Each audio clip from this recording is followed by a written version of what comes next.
এক ছিল ছোট্ট এক গ্রাম, নাম ছিল কুসুমপুর।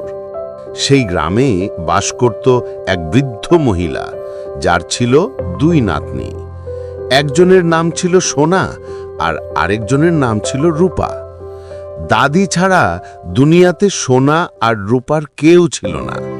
দাদি খুব কষ্ট করে তার দুই নাতনিকে মানুষ করত। ছোট্ট একটা কুঁড়ে ঘরে তারা তিনজন খুব শান্তিতে দিন কাটাত। কিন্তু একদিন হঠাৎ খবর এলো, দাদির এক বড় বোন খুব অসুস্থ। তাই দাদি বলল, তোরা ঘরে থাকবি, দরজা ভালো করে বন্ধ করে দিবি। কেউ ডাকলেও দরজা খুলবি না। আমি হয়তো আজ ফিরব না। এই কথা বলে দাদি রওনা দিল। হাঁটতে হাঁটতে দাদির মনে শুধু একটাই কথা ঘুরছে, আহারে, আমার দুই নাতনিকে একা রেখে যাচ্ছি। মন একদম সায় দিচ্ছে না। ওরা দুজন ঠিকমতো থাকতে পারবে তো? কোনো বিপদ হবে না তো? দাদি বাড়ি থেকে বেরিয়ে যাওয়ার কিছুক্ষণ পরই গ্রাম জুড়ে সন্ধ্যা নেমে এলো। চারপাশ ধীরে ধীরে অন্ধকারে ঢেকে যেতে লাগল। বাড়ির ভেতরে সোনা আর রূপা দাদির কথা মনে করে তারা দরজাটা ভালো করে বন্ধ করে দিল। মনে একটু ভয়, কিন্তু তারা সাহস ধরে বসে আছে। এদিকে দূরে পথের মাঝে হাঁটতে হাঁটতে দাদির মনে হঠাৎই অস্থিরতা ঢুকে গেল। দাদি অস্থির হয়ে বলল, ওরা ঠিক আছে তো? রাত তো হয়ে গেল, ওরা একা থাকতে পারবে তো? না, আজ ওদের একা রেখে থাকা ঠিক হবে না। এখনই ফিরে যাই। কাল সকাল সকাল বের হব, তাহলে রাত হওয়ার পূর্বেই ফিরে আসতে পারব।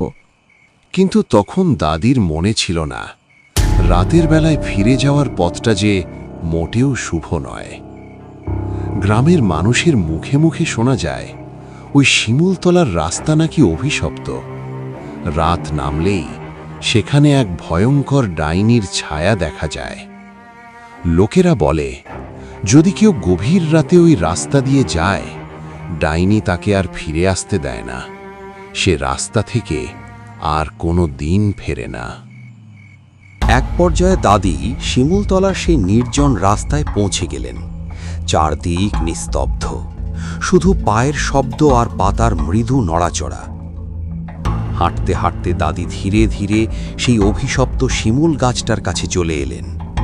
যখন দাদি গাছটা অতিক্রম করতে যাচ্ছিলেন, হঠাৎ গাছের ভেতর থেকে ভেসে এলো এক ভয়ঙ্কর কণ্ঠ। কার এত বড় সাহস এই রাতের বেলা আমার এই গাছের নিচ দিয়ে যায়? দেখি তো, কে সেই দুঃসাহসী?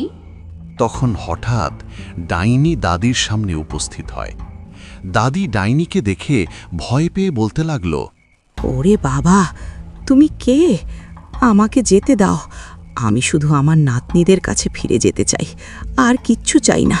দয়া করে আমার পথের সামনে থেকে সরে যাও, আমাকে যেতে দাও।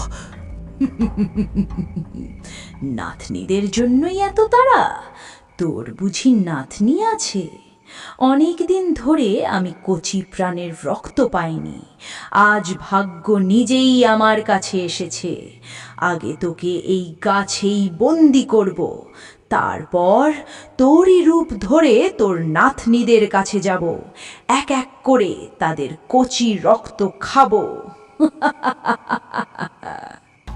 তারপর ডাইনি তার হাতটি দাদির দিকে তুলে ধরল এবং তার হাতের আঙুল থেকে একটি জাদুকরী আলোকরশ্মি দাদির শরীরের দিকে ছুঁড়ে দিল। মুহূর্তের মধ্যেই দাদি একটি জাদুর চক্রে বন্দী হয়ে গেলেন। চক্রটি ধীরে ধীরে ঘুরতে ঘুরতে সেই শিমুল গাছের কাণ্ডের ভেতরে ঢুকে গেল। তারপর ডাইনি নিজের ওপর জাদু প্রয়োগ করল। জাদু করার মুহূর্তের মধ্যেই ডাইনির ভয়ঙ্কর রূপ ধীরে ধীরে বদলে যেতে লাগল। চোখের পলকেই সে রূপ নিল দাদির অবয়বের। এখন সে দেখতে ঠিক দাদির মতোই। চুল, মুখের ভাঁজ, কণ্ঠস্বর সব কিছু দাদির মতো নিখুঁত। তারপর ডাইনি ধীরে ধীরে শিমুলতলা ছেড়ে নিস্তব্ধ গ্রামের পথ ধরে সে হেঁটে চলল দাদির বাড়ির দিকে। কিছুক্ষণ পর ডাইনি এসে পৌঁছালো দাদির বাড়ির সামনে। ঘরের দরজার সামনে দাঁড়িয়ে সে দাদির কণ্ঠে বলে উঠল, সোনা, রূপা, দরজা খোল, দেখ আমি এসেছি। দাদির কথা শুনে সোনা দরজাটা খুলে দিল। তারপর দাদির রূপ ধরা ডাইনি ধীরে ধীরে ঘরের ভেতরে প্রবেশ করল। ঘরে প্রবেশ করে ডাইনিটি সোনা আর রূপাকে বলল, তোরা দুজন ভালো আছিস তো? হ্যাঁ দাদি, আমরা ভালো আছি, কিন্তু তুমি তো বলেছিলে কালকে আসবে, আজই ফিরে এলে যে? তোদের কথাই মনে পড়ছিল, ভাবলাম তোদের একা রেখে থাকা ঠিক হবে না, তাই চলে এলাম। এই সময় সোনা দাদির মুখের দিকে ভালো করে তাকায়। হঠাৎ সে খেয়াল করে দাদির চোখের ভেতর একটা অদ্ভুত ঝিলিক। চোখ দুটো যেন ঠিক শিমুলতলার সেই ডাইনির চোখের মতো লালচে রঙের। তখন তার বুঝতে আর দেরি হলো না, এইটা তার দাদি নয়, এইটা সেই শিমুলতলার ডাইনি। এমন সময় সোনা দাদিরূপী ডাইনিকে বুদ্ধি করে বলল, দাদি, তুমি একটু এখানে বসো, আমি আর রূপা রান্নাঘর থেকে খাবার এনে দিচ্ছি। হ্যাঁ, তোরা যা, আমার জন্যে খাবার নিয়ে আয়, আমার অনেক খিদে পেয়েছে। সোনা তখন রূপাকে নিয়ে ধীরে ধীরে রান্নাঘরের দিকে চলে যায়। রান্নাঘরে ঢুকেই সোনা ফিসফিস করে রূপাকে বলে, রূপা শোন, ওটা আমাদের দাদি না, আমি ওর চোখ দেখেছি, একদম শিমুলতলা সেই ডাইনির চোখের মতো, লালচে আর ভয়ঙ্কর। আমার মনে হয় এই ডাইনি দাদিকে কোথাও বন্দি করে রেখেছে। তাহলে এখন আমরা কি করব সোনা? এই ডাইনিকে কিভাবে পরাজিত করব আর আমাদের দাদিকে ফিরিয়ে আনব? ভয় পাস না, তোর মনে নেই দাদি আমাদের কি বলেছিল? এমন পরিস্থিতিতে আমরা কিভাবে ডাইনিকে পরাজিত করব? শোন সোনারূপা, আমার একটা লাঠি আছে। এই লাঠি শুধু সাধারণ লাঠি না, এটা অনেক জাদুকরী আর শুভ শক্তির প্রতীক। আমি এই লাঠিটা ওই বাক্সের ভেতরে রেখে দিয়েছি। যদি কোনোদিন আমি না থাকি, আর তখন যদি কোনো অশুভ শক্তি, কোনো ডাইনি তোদের ক্ষতি করতে চায়, তখন এই লাঠিটা সাহস করে ডাইনির সামনে তুলে ধরবি। ভয় পাস না, এই লাঠির ভেতরে থাকা সব শুভ শক্তি মুহূর্তের মধ্যেই ওই অশুভ শক্তিকে ধ্বংস করে দেবে। মনে রাখবি, শক্তির চেয়েও বড় হল সাহস আর বিশ্বাস। রূপা, আমরা পারব। দাদির সেই লাঠিটাই আমাদের একমাত্র আশার আলো। তারপর সোনা আর এক মুহূর্ত দেরি করল না। সে ধীরে ধীরে সেই পুরনো বাক্সটার কাছে এগিয়ে গেল। সোনা সাবধানে সেই জাদুকরী লাঠিটা হাতে তুলে নিল। দুজনেই এবার সাহস সঞ্চয় করে ঘরের ভেতরের দিকে এগিয়ে গেল। লাঠিটা শক্ত করে ধরে সোনা গম্ভীর স্বরে বলল, আমরা সব জেনে গেছি, তুই আমাদের দাদি না, তুই শিমুলতলার ডাইনি।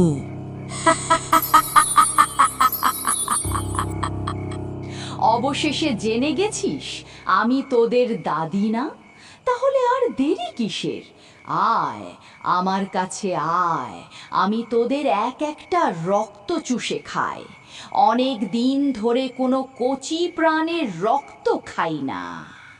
তুই আমাদের রক্ত খেতে চাস? দাঁড়া, তোকে আজ বুঝিয়ে দিচ্ছি সাহস আর শুভ শক্তি কি জিনিস। এই কথা বলেই সোনা তার হাতে থাকা সেই শুভ শক্তির জাদুকরী লাঠি ডাইনির দিকে তুলে ধরে। লাঠির মাথা থেকে মুহূর্তের মধ্যেই একটি উজ্জ্বল আলোকরশ্মি বেরিয়ে আসে। আলোকরশ্মিটা সোজা গিয়ে ডাইনির শরীরের ওপর আঘাত করে।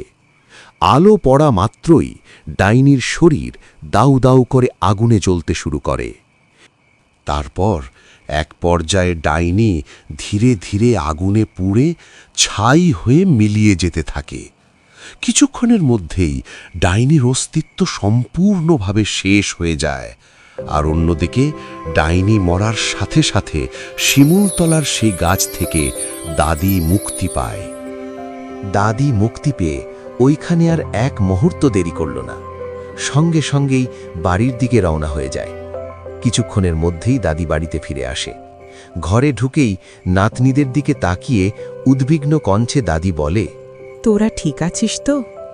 ওই ডাইনিটা তোদের কোনো ক্ষতি করতে পারেনি তো? না দাদি, ওই ডাইনি আমাদেরকে কিছুই করতে পারেনি। তুমি যে লাঠিটার কথা বলেছিলে সেটাই আমাদের ডাইনি হাত থেকে বাঁচতে সাহায্য করেছে। আল্লাহর রহমত আর তোদের সাহসী তোদের বাঁচিয়েছে। আমি গর্বিত আমার নাতনিদের নিয়ে।